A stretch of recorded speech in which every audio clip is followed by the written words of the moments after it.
Hey everybody, this is Sheets, and we're going to be going over the UFC MSG card from a betting perspective, and specifically from a contrarian betting perspective. And again, the purposes of these videos is to train you guys to think about the betting markets a little bit differently, to try to get a sense for where the public is going, what types of narratives the public is weaving, and attempt to fade that. And UFC, as I've discussed many times, is a sport particularly conducive to that type of analysis because even though UFC fighting is typically ripe with chaos, um, human beings are storytellers and they love to be able to reduce complicated things to their most simplistic forms, and they reduce outcomes to sometimes very binary choices, even though a fighter can win 100,000 different ways. And yes, although some are more likely than others, people get really bogged down with trying to weave this story as if it's the only way that something could transpire. And so you get these very obvious looking props and these obvious looking takes that by their nature are going to be overvalued because too many people are going to be on them. Um, I want to encourage you to look at one of the most recent videos I did where I talked about stock market and sports betting markets and the election markets as they relate to Marlon Vera. I'll tease it with that. I think it really encapsulates these concepts that I've been trying to dive into over the last however long I've been doing these. So again, if you're here for just who I think is going to win and who the best plays are, that's just not what this is about. It's about really being contrarian, really trying to highlight what the public is doing and fade it. Now, again, we know a little bit about UFC, so we can, even though we know what we're supposed to fade, yeah, there are certain logical outcomes that you can play without just throwing a dart. But if you could at least take out that which is going to be most overvalued, most hyped, most driven by narrative most driven by narrative, I think you're going to be doing pretty well. And I think that you're going to be training your brain to be a little more, suspicious and analytical when you analyze other markets, such as sports betting markets and stock markets and things like that. So we have 12 fights, and I want to go over the rules here. Now, again, we've run so hot in like some other parts of betting, and we have a big freaking bankroll here on Bet Online. But we're still going to only go for our normal amount, which is 180 per fight. And we are going to be betting only one thing per fight, and we are going to be betting one thing every single fight. And I'm going to give you a little bit of a bonus pick here. Now, for those of you that have followed my Twitter, you already know what this is. And I'm going to discuss the Jake Paul Mike Tyson fight. Um, and I'm going to give you that pick first, actually. I am so confident in this one.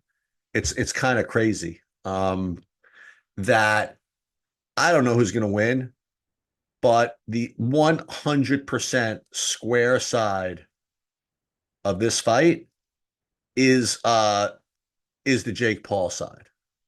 Okay. Um, Jake Paul has taken all kinds of kind of, you know, I don't want to say dumb money, but people that are like, oh my God, this is actually a real fight. People, you can actually bet on this. And Mike Tyson's 60 years old. Are you kidding me? Or however, no, no, no. By the time we get to fight night or fight time, they'll say 7 years old. And all the money is coming in on Jake Paul. And it goes deeper than that because uh, back in the day, there was Conor McGregor versus Floyd Mayweather, and Floyd Mayweather was a pretty big favorite. And 5 years, 10 years later, you'll hear everybody in the betting markets and everybody that bets claim that that was the easiest money they ever made. And you'll never find a better price than that ever. And the reality is that probably 70% of the people that are saying that didn't even bet it. Um, and it's so easy to say, like after the fact, that it was such an amazing bet. And so what people are doing is naturally equating this fight with that. All right. And the steam in the last like day has been like palpable. Like even on Bet Online, it went from like, $1.80 up to like 240 or whatever. in the last, very short period of time. So um I am listen, I'm not saying what do I know about whether a an amateur fighter like Jake Paul is should be beating a retired 58-year-old washed up ex-fighter like Tyson. All I know is that the square money is on Jake Paul. So we are going to go ahead and do this. We are going to play uh Mike Tyson. Wait, where is this? Oh, these are over unders. Wait, where is the actual fight here? Money line. Here it is. So Mike Tyson plus the 245 for 180. There it is. Okay. Um, Now let's get into the UFC card. Where is this? UFC 309. All right, first one, Eduardo Mora versus Veronica Hardy. So Veronica Hardy clearly has the better striking.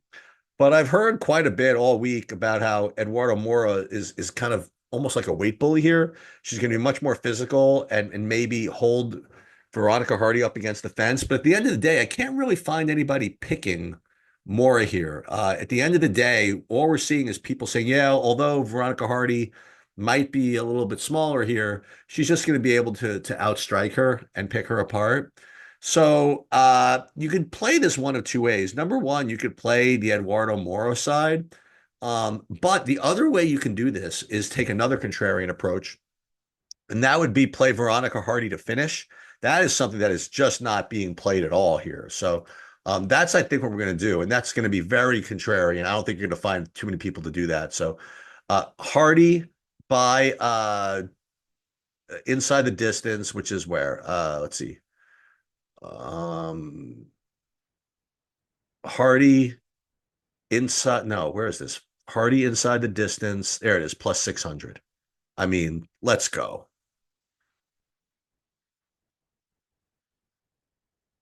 Place bet. Okay. The other thing I forgot to bring up to everybody is that one thing that we do in these things is we presume that we're going to lose every fight on the card. And so as a result, we have to win it back in the main event. So because there are 12 fights plus the Tyson fight, we're gonna have to bet something that's at least 13 to 1 in the main event. So that's definitely fun. All right, Oban Elliott versus Basil Hafez. All of the sharp money has come in on Oban Elliott. He's steamed from like minus 200 all the way up to minus 270. And it's to me, it's like pretty easy to fade that. So we'll just go ahead and just fade all the sharp money, and we will play Basil Hafez plus the 230 for 180. Okay. Mickey Gall versus Ramiz Brahimaj. So definitely Mickey Gall has been getting all of the public money, and even the sharp money. If anything, we could play Brahimaj. The other way we can play this is something that hasn't been really talked about quite a bit, and that's going to be somebody inside the distance. So if you want to put the two together, what you could do if you really want to be contrarian is play Brahimaj inside the distance. So because we're really trying to just run it up here, we've done so well. I want to continue to do this. Um, let's play Brahimaj inside. Where is this? Plus 255 inside the distance for 180.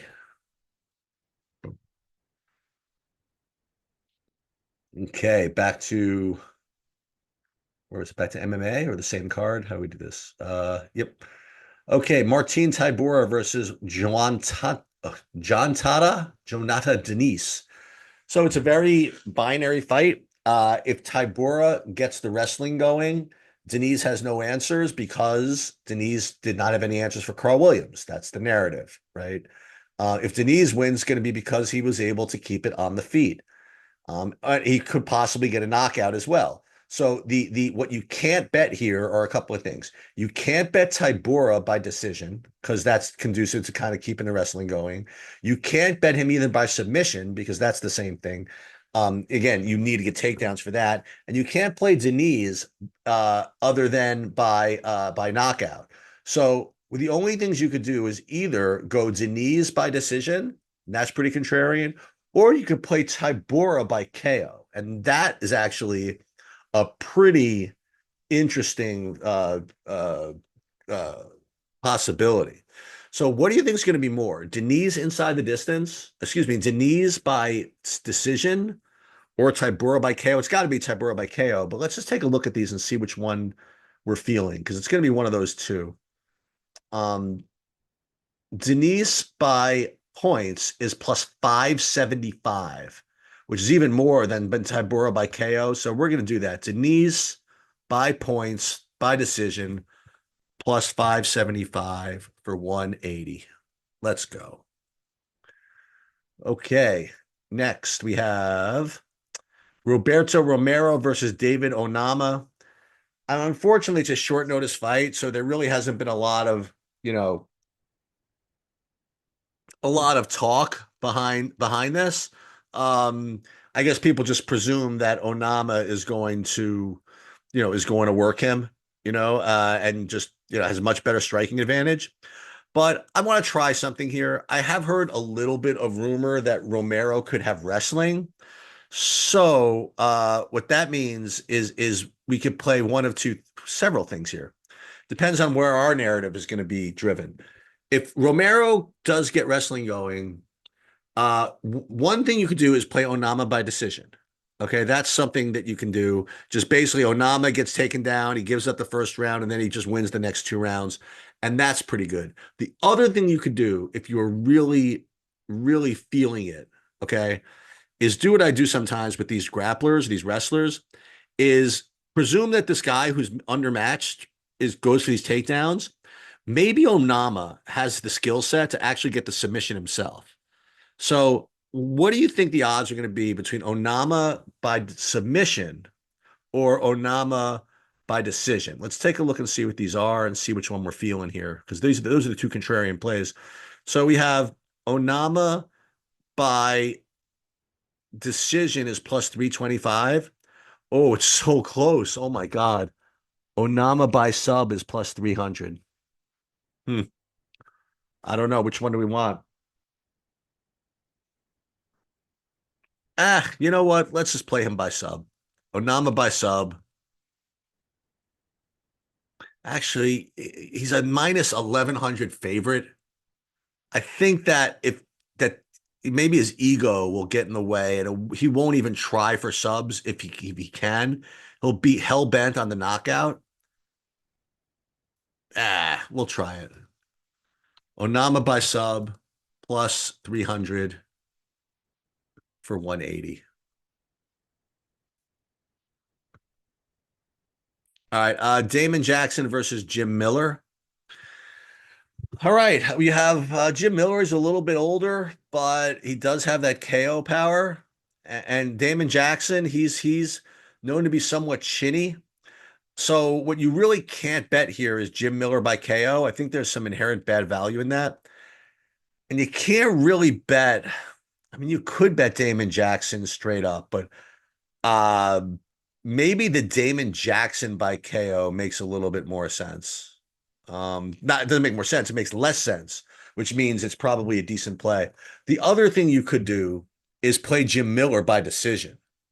That's going to be very, very different, and it certainly has a shot. So let's do that. Instead of Jim Miller by KO or Damon Jackson in general, we'll play Jim Miller by decision for plus 450, and we'll do that one for 180 as well. Okay. Moving on up the card or down the card, up the card. Eric Anders versus Chris Weidman. Chris Weidman is back. He's at home.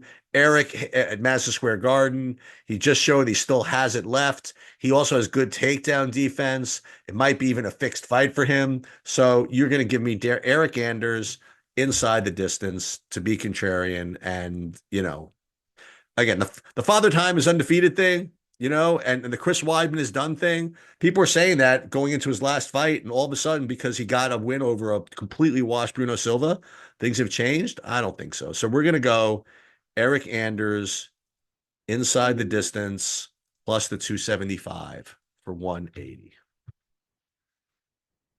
Oop. Okay, moving on. We have doo, doo, doo, doo, um Marcus McGee versus Jonathan Martinez. This is going to be nasty because we're going to do it. You have Marcus McGee, and you can look at him and make this assumption too. He's just much more aggressive. He's going to be going for much more powerful shots. He's going to be going for takedowns and all this stuff. Jonathan Martinez is a good kind of point fighter. He has good leg kicks. But, if he's going to win, he's going to pick McGee apart. So, what you cannot bet is Martinez by decision, and what you probably cannot bet is McGee inside the distance. What you can bet is either, if you want, you could play McGee by decision and be somewhat contrarian, or if you were really, really nasty, okay, you could play Martinez by knockout. And that is a gruesome bet, but if you can get it, if you can get that home, what's going to be 10-1? Let's take a look. Oh, it's only 5-1. Wow, that's rough. McGee by sub plus 14-1. Oh God. I don't know. Just for the fans, we're gonna do this. Martinez by KO, and it's probably a bad line, but we're gonna do it anyway. Okay, moving on. We have James Lontop versus Mauricio Rufy. So Mauricio Rufy is part of the Fighting Nerds, and whenever you have this kind of hot barn, so to speak, or hot stable, you just always have to fade it. It's always really bad value, and it's kind of tough here. I really don't want to bet on the Lontop, just because the spread is so wide, like plus 600 to minus 900. So what we could just do is probably just, if we want to fade Roofy, we'll just play this one to go the distance or something like that. I think that's probably the safest way to do this and still be contrarian. So let's do this. We'll go fight goes the distance plus 165 for 180. I mean, I know that Roofy at that price is bad value, but I don't know what else to do really. All right. Karine Silva versus Viviane Araujo. I don't know. I'm seeing a lot of Araujo love recently. I don't know why. They're talking about her good takedown defense, and that the usual narrative that women's fights are just too widely carded.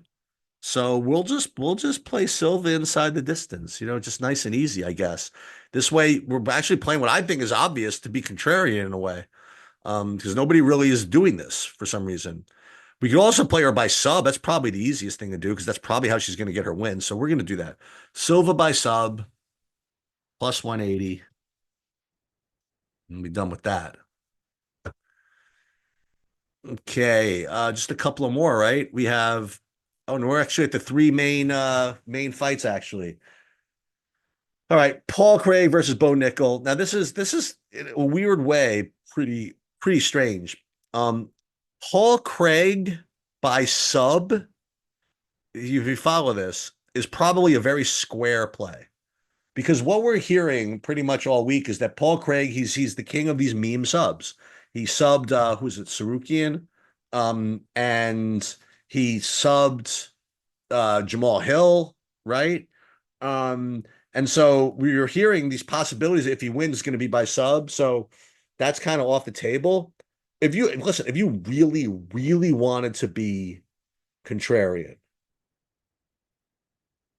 and you can try Paul Craig like by knockout at plus like 40-1 if you wanted. I mean, did he knock out? Did he ground and pound Muniz? I mean, I think he did. I mean, we're gonna look at that. I mean, if you really wanted a 30-1 shot, like that's what you would do. What we should probably do is just do something with Bo Nickel, aside from the what people are playing, like round one stuff. So I think that what we are forced to do here to bet this fight is play like a Bo Nickel round two something, or a Bo Nickel by decision. I don't think people are really expecting that. So those are actually the three options. We're going to play Bo Nickel round two, or we'll play Bo Nickel by decision, or like if we feel like it, we'll do a Paul Craig plus 1,000,000 to 1 by knockout. So let's just see what this looks like. Okay, nickel by sub, we're not doing that. All right, Paul Craig by knockout or by DQ. Aha. So remember that the DQ is in the offing here, because it is an MSG. He's going to be all juiced up. And if Paul Craig's on the ground or whatever, and then he takes an illegal knee, he gets that DQ. I just want to just see if Paul Craig has any like knockouts on his record. This is what I'm gonna do. If in fact he had the KO over Muniz, as I remember, yeah, we're gonna do this. We are totally going to do this. KO from here too. Submission to punt. Yeah, we're down. We're totally doing this. Good luck. Good luck, us. Paul Craig by KO or DQ for 180. Oh, for all of the cheese. Oh my God, look at this. I've been limited. Well, I've been limited how much I can win, right? Okay, there you go. That's fine. $89. You stink. Can I do another 89? Can I cheat? Let's see. Let's see. Let's see if it lets me do another 89. Or another 91 or something. There's no way, right? Nah, I've reached my limit. They know. They know. Okay. Listen, I'm putting my money where my mouth is on this one. Michael Chandler versus Charles Oliveira. Um, so 5-round fight. The only thing we know for sure is that this fight is going to finish. So we're gonna have to bet this to go over. That's just the way it's got to be. Wow. Over 1.5 rounds minus 105. I can't get over 1.5. See, 5 rounds is tough. I don't know if these guys can last 5, but over 1.5. What you're probably supposed to do if you're going to do this is one of these guys by decision. But I don't think Oliveira's ever been. No, he's been to decisions. And Chandler, he's just going to get so impatient. All right, we're going to hold our nose and we're just going to go the over. It's the only thing that we can even do here. Over 1.5. So we've played all kinds of like ridiculous stuff, as you've seen. And now we got to get all of our money back with John Jones against Stipe Miocic and we need to play something getting 13-1. So what can we get? Well, unfortunately, at 13-1, we could play Miocic. Like if we play Miocic, say round one or something like that, I promise you that's going to be 13-1, right? Or if we play Miocic by KO, that could be 13-1. But the other thing I think you can do is just pick your favorite John Jones round and play him by sub. So this is what we're going to look at. We're going to look at Jones, if any of these rounds, especially the first couple, you get him by round X, by sub specifically, at 13-1, we'll do it. Otherwise, we really might take a shot at Miocic by KO. Let's take a look and see what some of these odds are. All right, first, let's look at Miocic by KO is only plus 650. It's kind of crazy, isn't it? His money line is plus 500, so he can win a decision. Even if he did that, it's only plus 12-1. John, all right, so we're gonna have to find our right odds here. All right, and it can't be just one of these. That's no good. All right, here we go. John Jones, round 3 by sub is plus 14-1. I think we have to do that because round 2 is not enough. So John Jones, round 3 sub for 180 to hopefully get all of our money back. 179, 179. Oh, that's, I see. They only want me to win 2,500. Okay, I guess that's it. All right. Hopefully that was a lot of fun. But more important, it showed kind of the way your brain's supposed to process these types of betting markets. And again, tail at your own risk. Oh, I love that Paul Craig bet. Let's go. Good luck.